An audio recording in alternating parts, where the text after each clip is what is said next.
An amateur treasure hunter's first holiday after life-saving heart surgery becomes a living nightmare when he gets lost in the Australian wilderness. They're not going to find me. You idiot! I was finished. He's at the mercy of a hostile environment, deadly predators, and his own mind. I was actually wishing I'd died. Without food, water, or his vital medication, he edges closer to death with every step.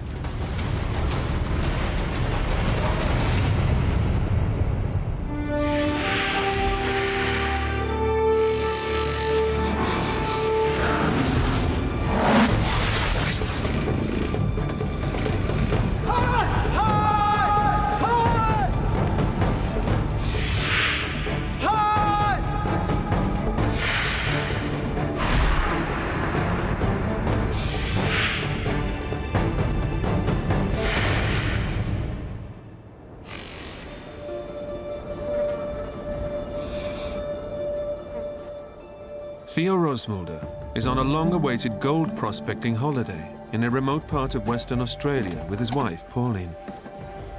Hi, love. Can I get you anything? No, thanks, love. Feeling lucky? Yeah.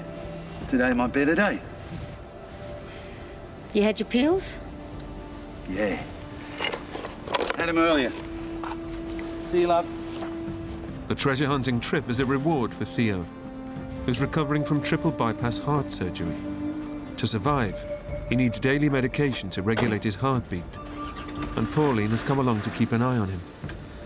I don't enjoy the same enthusiasm of gold detective as Theo does, but I do go, as your good wife does.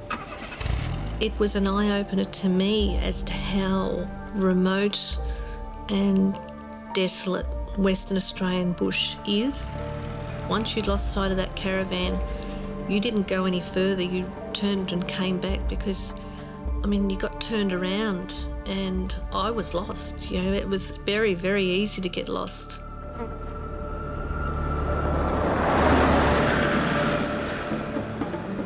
The Australian Outback is one of the world's most sparsely populated regions. Apart from a small Aboriginal settlement about 6 miles from Theo's camp, the area is completely uninhabited.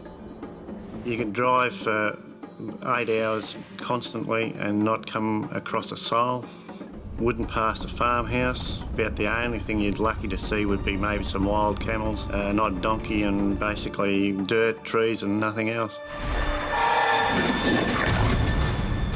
The Outback is also home to dangerous wild dogs, or dingoes. Opportunistic predators that eat everything, from lizards to kangaroos, and sometimes even people.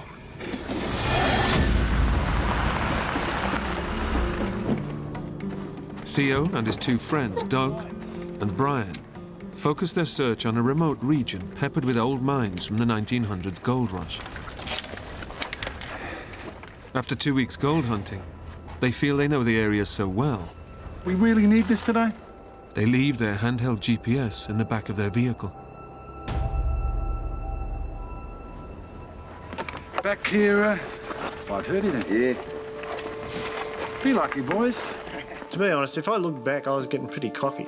I'd been out so many times by myself and thought I knew the area like the back of my hand. The men will guide themselves back to their vehicle using the sun, as the Outback has few features to navigate by. We're only going to go out for an hour or so at the most. We decided we weren't going to walk around any great distance.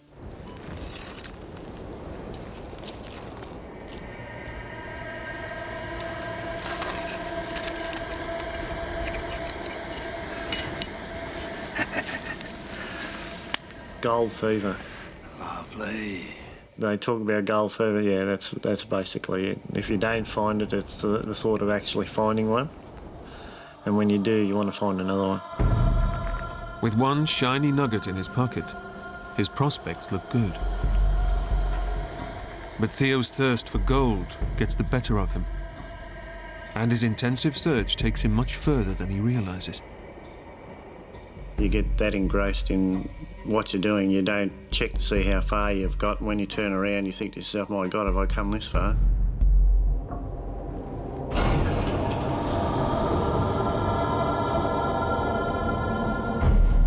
While Brian and Doug return safely, Theo's not only late, but he's lost his only way of finding their vehicle. Heavy clouds have rolled in, presenting him with a serious problem.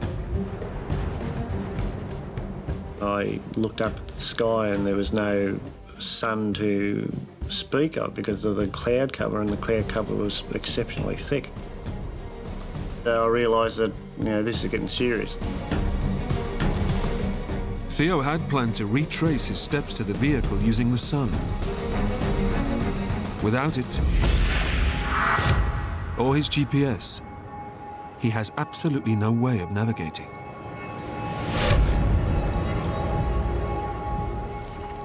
I basically couldn't quite work out as to which direction to actually go back to the car. And I was getting pretty dejected. So I took an uneducated guess. Theo has made an error that could cost him his life. Instead of trying to find his way back, he should have followed the golden rule of the Outback. If you get lost, stay put and wait for rescue. He's taking his time. It's now half an hour past their rendezvous time. Theo's friends Brian and Doug start to wonder where he is.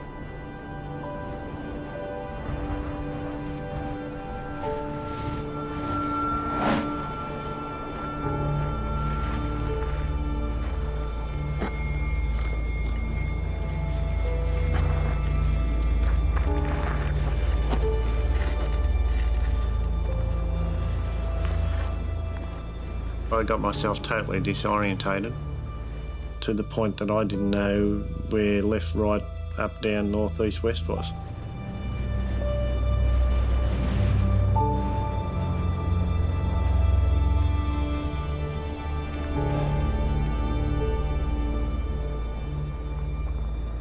I looked around and I thought, I've been here before.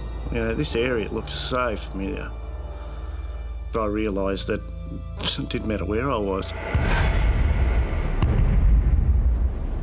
It all looked familiar. Theo was in one of the world's harshest environments. A vast and featureless desert, devoid of food and water. Without a compass, and with light fading, Theo is totally lost. How in the hell am I going to get out of this? It was getting just on dusk.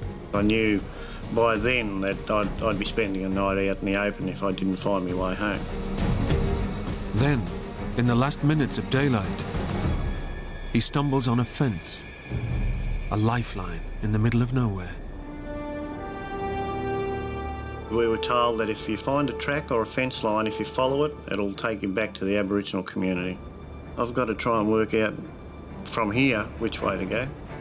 Theo's decision may mean the difference between life and death. One way will lead him to the Aboriginal settlement and safety, but the other will take him deeper into hostile wilderness, miles from help, food, or water. Lost and alone, Theo has to make a stark choice. Left or right?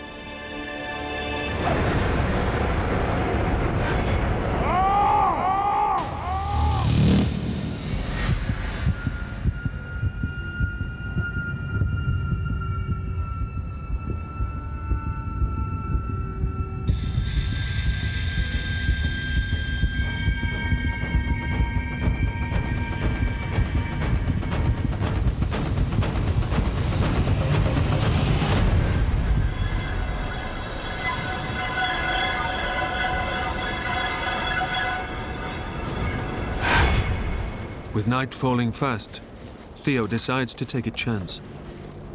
When you're looking at a cold night, if there's an opportunity to get back to camp, you tend to grab it. I take tablets for a heart operation that I had, and I wanted to get back to make sure I took those. You had your pills? Had him earlier. Theo's medication is essential to maintain a steady heartbeat. But he left his pills in camp. Missing doses can send his heart out of control and put his life in immediate danger. Back at camp, Pauline is increasingly worried. He can nearly talk himself into palpitations if he doesn't have his tablets.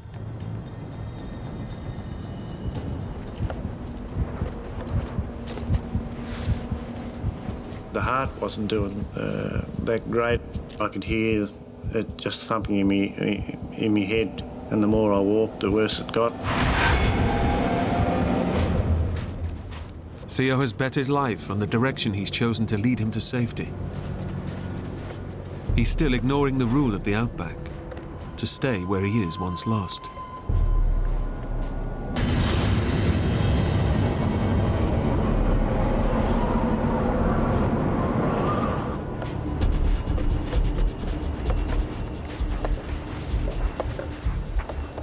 I took off, followed the track. Did that for probably an hour.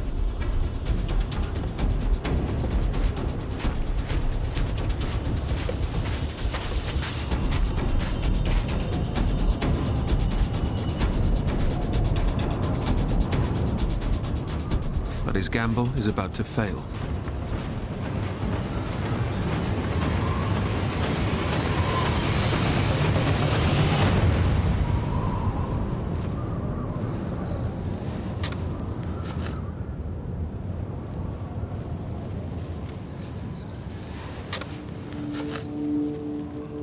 When the track ran out, I thought to myself, well, that'd be right. The only track I picked to follow, and it's the only one that ran out. Theo has walked miles in the wrong direction. Instead of the safety of the Aboriginal community, he's ended up deep in the desert. That's about how good my luck was going.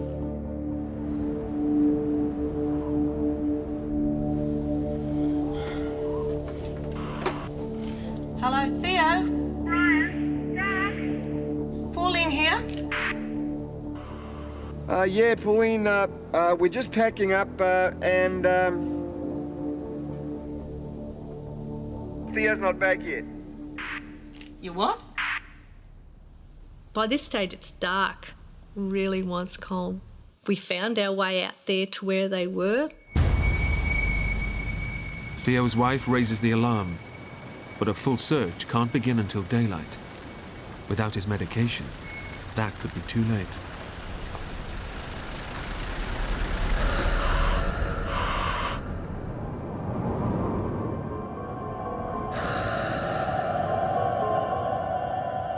But it's not the only danger Theo faces.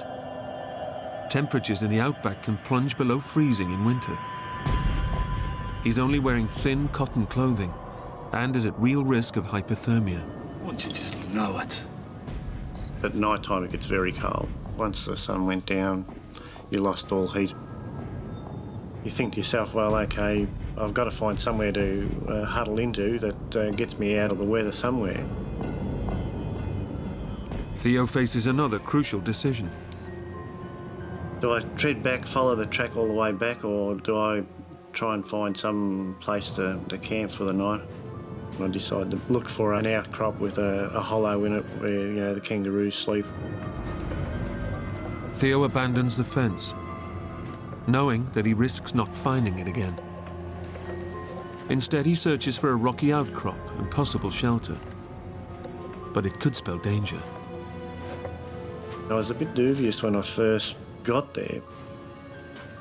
Don't know what's in here. You know, if I come across a kangaroo, that's fine. They'll just jump off and be more frightened than I would be. I don't want anything to do with dingoes.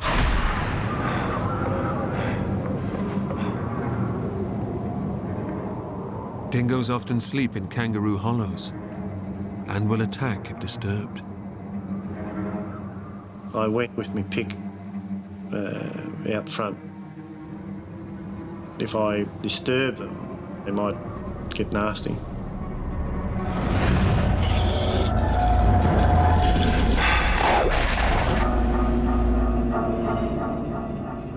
He has no option but to cautiously enter the shelter.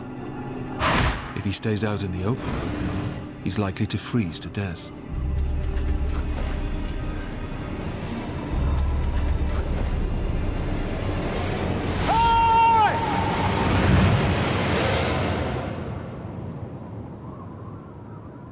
The cave is empty, providing shelter, but little comfort.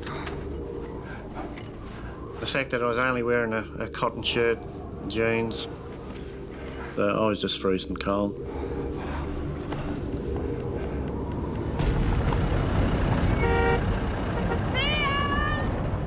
We just kept looking and looking and looking and beeping the horn, and I stood up and just yelled and yelled and yelled. And then we thought, well, this is getting really serious. As night draws in, there's still no sign of Theo. So Pauline and Brian turned for help to the people who know every inch of this terrain, the local Aborigines. Can I help you? Yeah, we've lost a fella of ours about 8 k's up the track. Does he have any water on him? No. Eric, go and get some of the boys.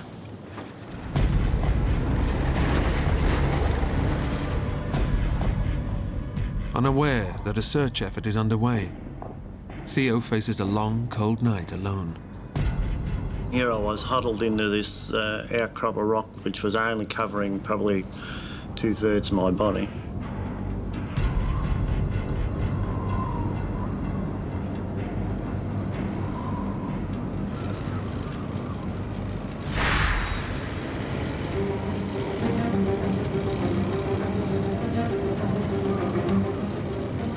I heard a motorbike, and I sat up and looked out to where the noise was, and I could see somebody.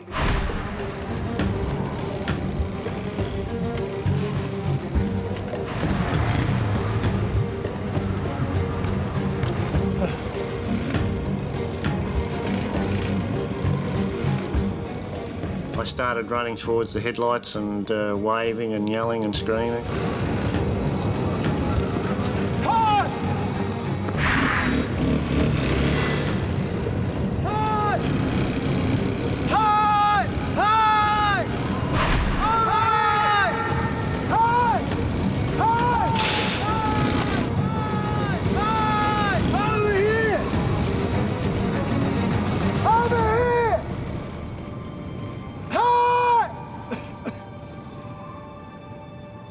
The motorbike was too loud and they couldn't hear any yells or anything that was going on, and they just kept going, and I lost sight of them. I just couldn't believe it. That's when I knew I was going to be spending the night out in the open. That's when I knew I was in trouble.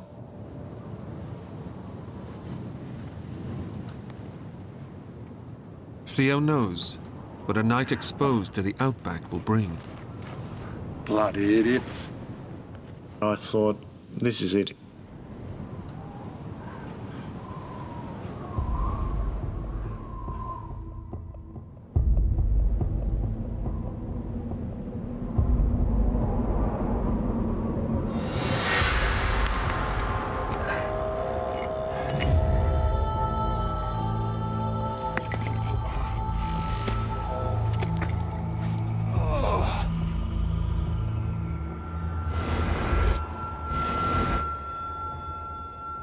Theo has survived an ice-cold night.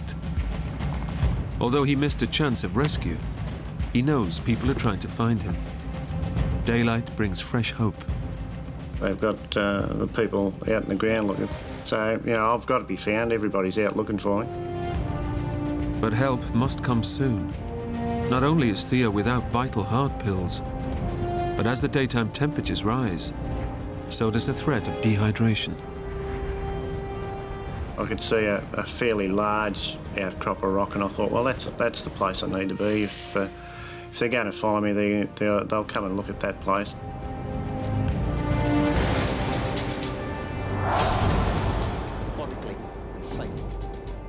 Theo's gone a full day without vital medication. But now, a search and rescue operation is underway. Pauline? Rescue plane will be here in an hour. When they said the aeroplane was coming, that was when I thought, he's fine. You know, the aeroplane will find him. I mean, you see all these search and rescue things where the aeroplane finds people. Guys, wait a sec. Can you take these, please? What are they? They're his heart pills. He needs them. He really needs them. Without those, the heart goes into spasm and have another heart attack. With police and volunteers helping, the Aborigines can now share their renowned tracking skills. But finding one person in such a vast terrain is like finding a needle in a haystack.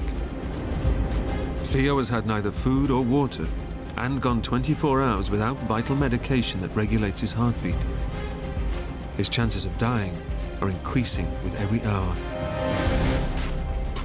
I know my energy levels were dropping dramatically because I had no fat to burn whatsoever. I mean, I've only been out of hospital for 12 months. Finally got to the outcrop of rock. Camouflaged against the scrub in his pale clothes, Theo's best chance of being seen is to find high ground.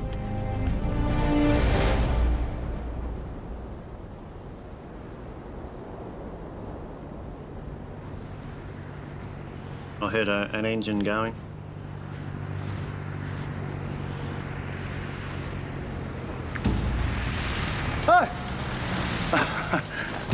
And saw a plane flying around, and I realised that everybody's out looking for me. Hey!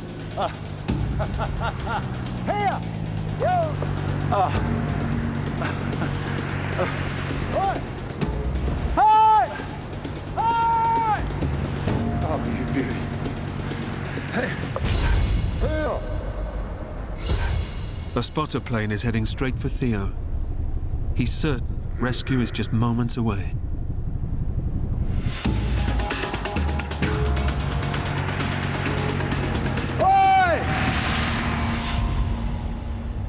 I figured from what I've seen on TV, if he saw me, he'd sit there and he'd make the winds go side by side. Figure, oh, well, I'll look for that if that's the case.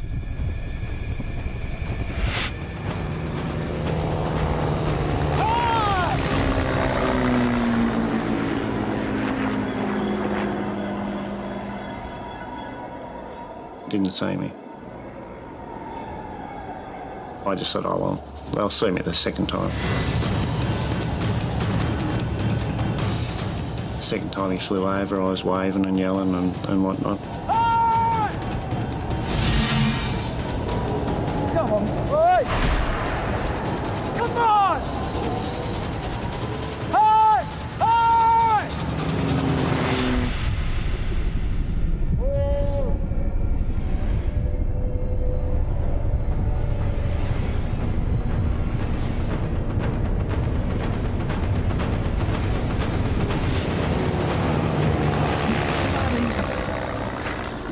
Idiot! Buddy. Despite flying directly overhead, the pilot failed to spot Theo against the scrub. It's a crushing blow. There are dozens of people looking for him, but he's never felt so alone. Well, I called him every name under the sun. Yelled, screamed, threw rocks at him. Just couldn't believe that here I was out in the middle of nowhere, sitting on an outcrop of rock, and he couldn't see me.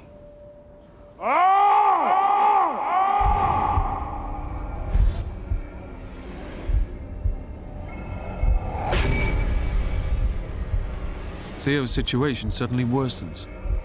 Now, his body, weakened by his recent heart surgery, reacts to the frustration and physical strain of his ordeal.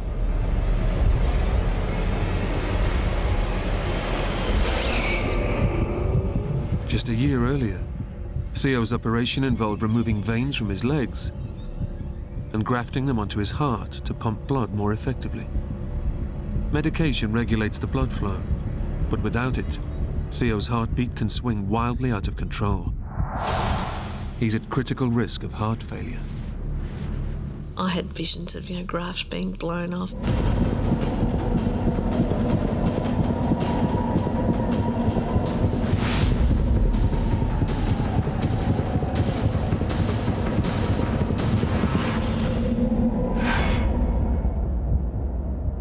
Theo Rossmulder has been lost in the Outback for more than 24 hours.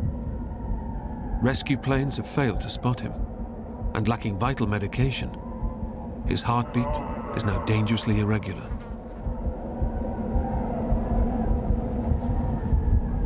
The heart was going haywire, and I have to wait for it to calm down.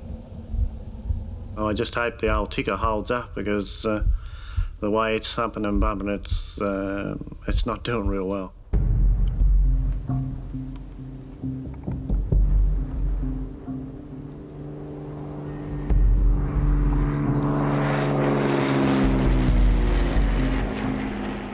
With my battery on the detector, I knew it still had a bit of power in it.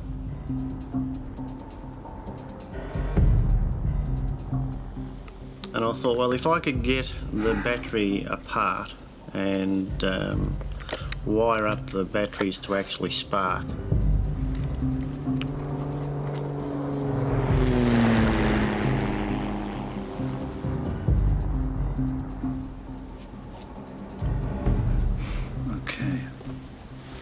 And have some bark there where I could actually try and get it going. Wired it all up so that they spark when I put the two wires together. I might be able to get a fire going. Planes have been flying overhead every hour, but so far failed to spot him. Building a fire might be his only hope of being seen.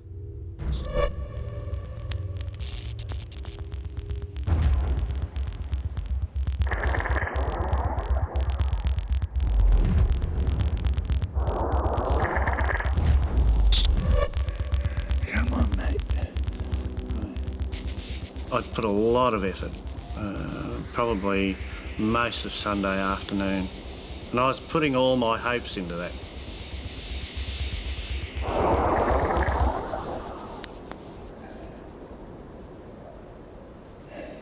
The stuff that I wanted to light just didn't come to life, just didn't happen. I was totally disgusted that I'd wasted a good battery on an effort that didn't work. As the second night falls, his chances of survival are fading fast. He again ignores the rules to stay in one place and continues to wander in the hope of finding the fence. But the more he walks, the more disoriented he starts to become. I didn't have any actual sense of which way I was actually going to. I was walking away from where I was lost and not staying in the same area.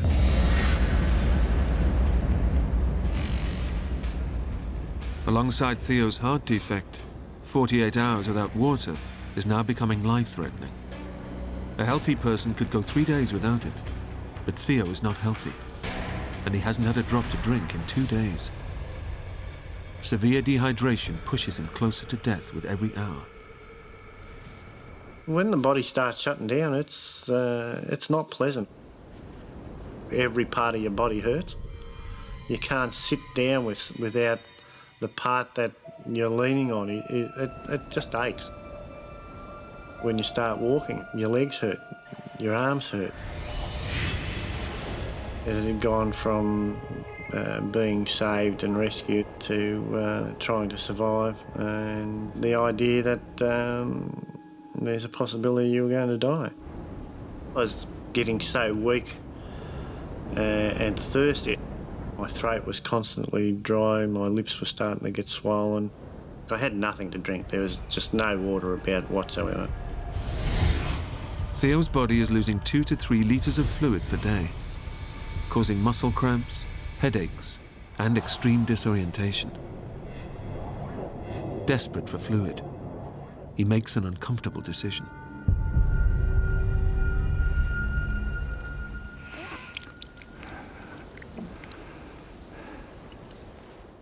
And it all of a sudden dawned on me. Hang on a minute. You can't waste this. This is your body fluids going to waste. This is the stuff that's going to keep you alive. It's the only bit of moisture you've got. You know, this was pure water going through.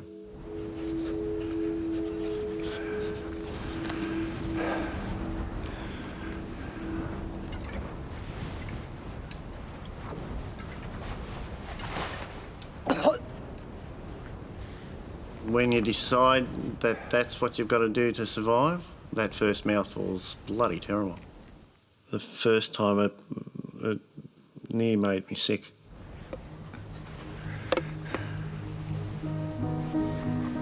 I'm thinking to myself, well, you know, I've come down a few pegs on the ladder having to do that. Each time Theo drinks his urine, it becomes more concentrated and less hydrating. The more times you put it through the system, the stronger it becomes, which in turn makes it taste even worse. I couldn't drink it. It was just too vile. I was just withering away, and it was just an ordeal. It's like trying to run a car on an empty fuel tank. Some 70 rescuers are combing the landscape, trying to find Theo before it's too late. Based on where he was last seen, the police have defined the search area, but Theo keeps wandering in and out of it. I was starting to lose hope, I think. They would come back and, I'm sorry, Pauline, I haven't found him.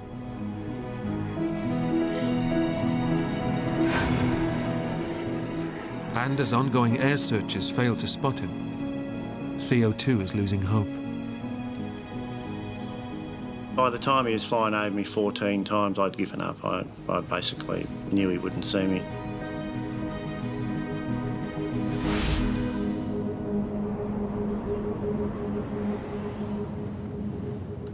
Theo faces a third night lost in the Outback.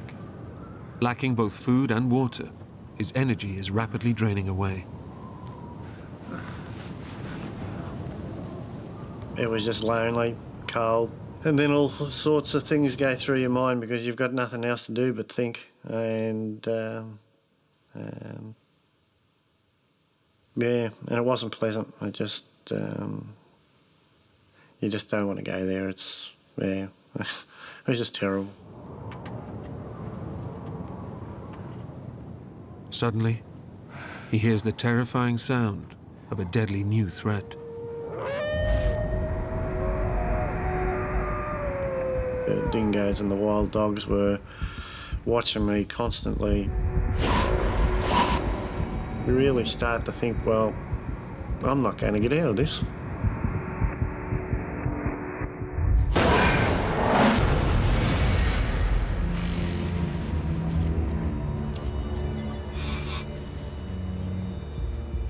The Aborigine trackers have been searching for Theo around the clock. Have a look at this. They finally make a breakthrough and find one of his prints. Yeah. And he's got company.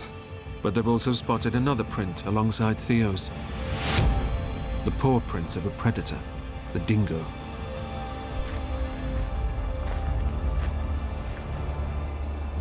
Can I speak to you, missus? Yeah, sure. He's still alive. How do you know? We've seen his footprints. The dingoes are following him. They'll keep following him, missus. Why? In case he falls. They were saying while an animal is still fit and healthy, a dingo won't follow. It will come look and then it'll go away. But once an animal is very poorly, they just keep their distance and track it until it falls. Theo summons his last ounce of energy to keep moving. As long as you're moving, they're not even going to come anywhere near you, but as soon as you fall down, they're in for the kill. But as he continues to walk in and out of the search area, it hampers the rescuers' efforts to find him.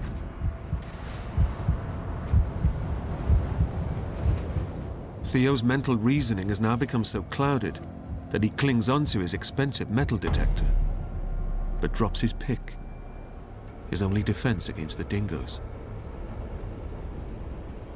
I'd basically left the only decent weapon that I had against them laying back in the dirt. I thought to myself, well, I'm going to be dead within 24 hours. And as his energy levels hit rock bottom, Theo was also losing his mind. I was hallucinating. I knew I was seeing things.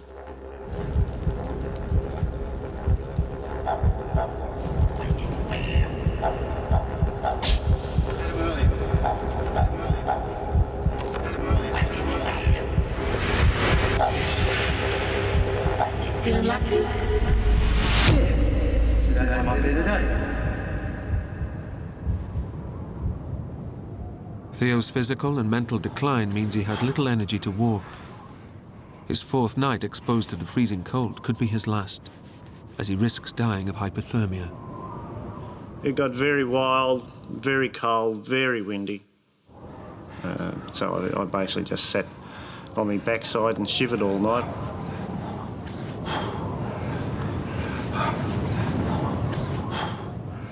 You were shivering all the time, you were cold, you couldn't lay down, you were aching all the time. All you're waiting for is the sun to come up so you can just start getting warm again.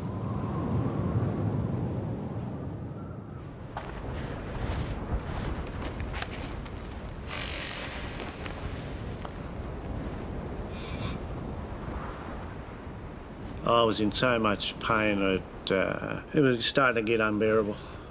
Stomach cramps.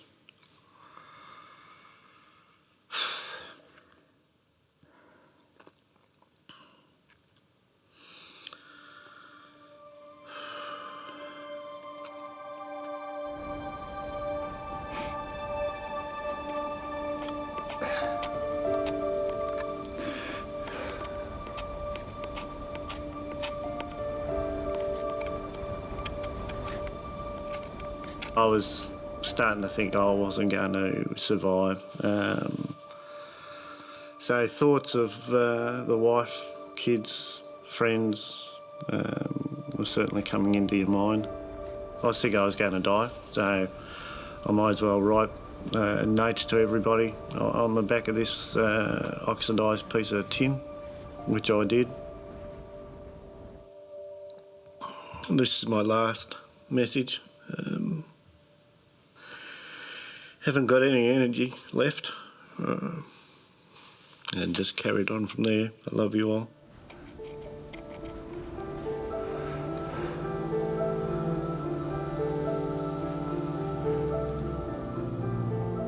Trying to explain, more so to my wife,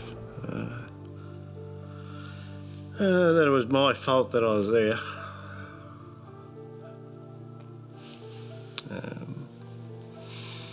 Because I told her I was bloody stupid. Yeah, and it shouldn't have happened.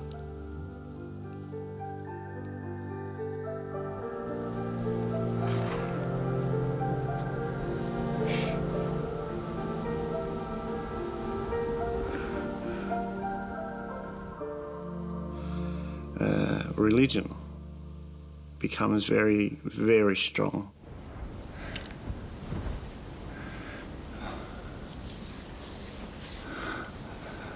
Dear God, can you help us out, mate?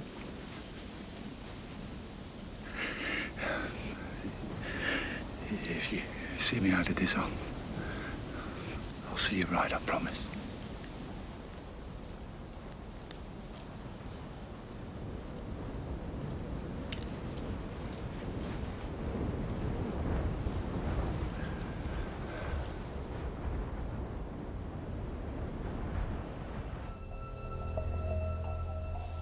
Hi, love. It's Mum. There's something I need to tell you. It's your dad. Theo's wife, Pauline, has been waiting on tenterhooks for news. Until now, she's resisted phoning their 3 grown sons to tell them their father's missing. He went detecting with Brian and Doug, and he didn't come back. don't worry. I said, as soon as the moon comes out tonight, he'll find his way back, honey. It's okay. I said, you know, it's okay, Mum. He will be found. It's okay. And I'm crying and crying. And I didn't tell them that how vast an area we were in. And I mean, you could not imagine it. He did defied, isn't he?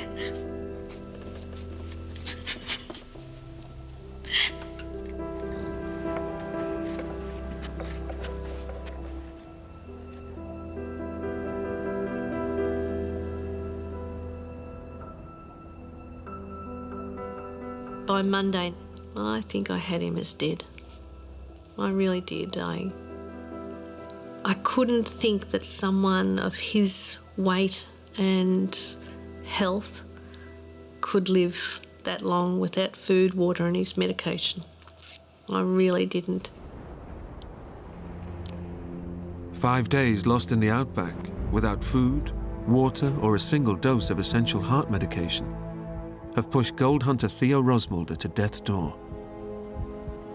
There was nothing left in the tank. I was finished.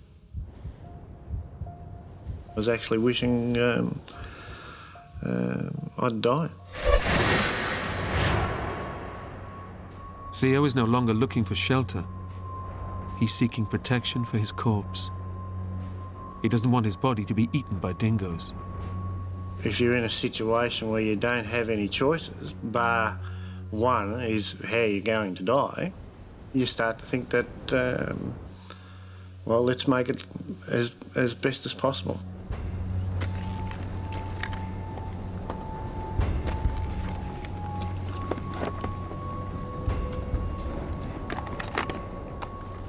When I found that cave, I basically decided, well, that would be a good resting place.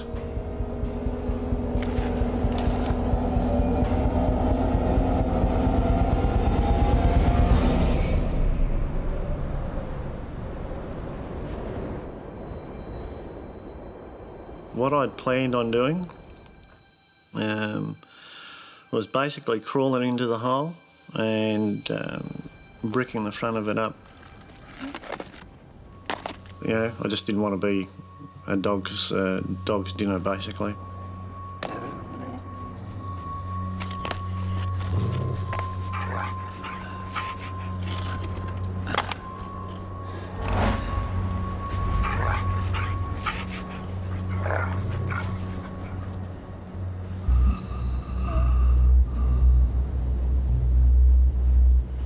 I was prepared to die. I knew I didn't have much time left.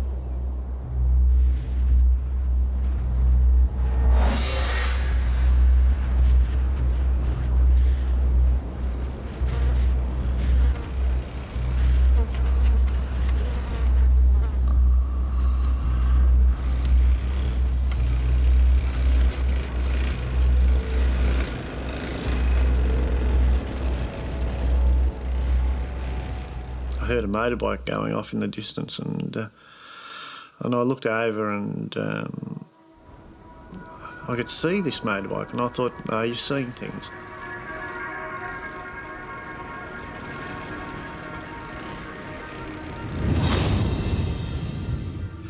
I thought, no, you're going crazy. You know, it's not there. You know, you've seen things before, and that's just not there. But I kept watching it. I was looking at something that I couldn't see, but it was there, and it pulled up. It wasn't right there in front of me. I either sit here and hope that he drives up close, or I start walking, like I've been doing for the whole week. It hadn't done me any good, but by God, I could walk.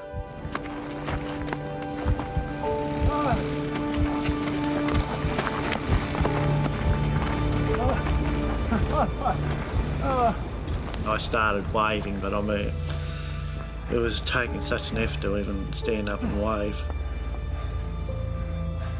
On the verge of death, Theo has narrowly missed another rescue opportunity. I'm going to turn around and go back That was it. If I was going to die, that was the place I was going to die. I'd picked it.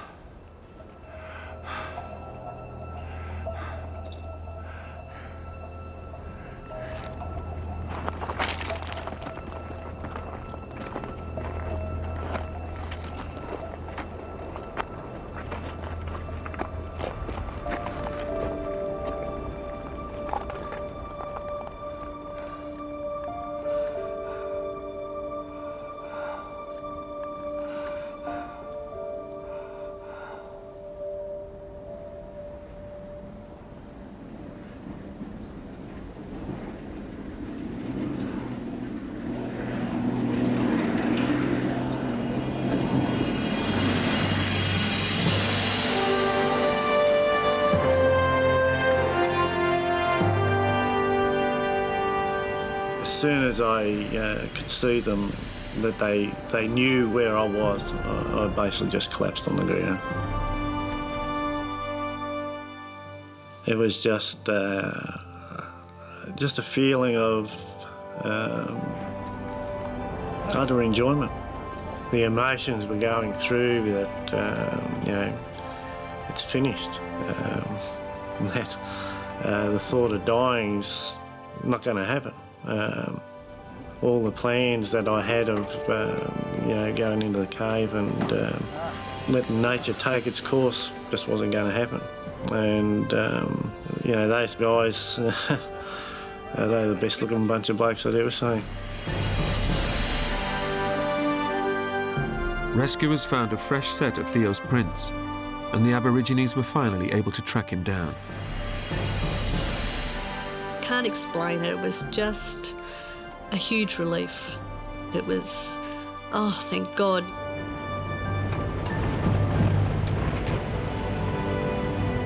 After 5 days in the Outback, Theo Rosmulders suffered from severe dehydration and lost some 35 pounds.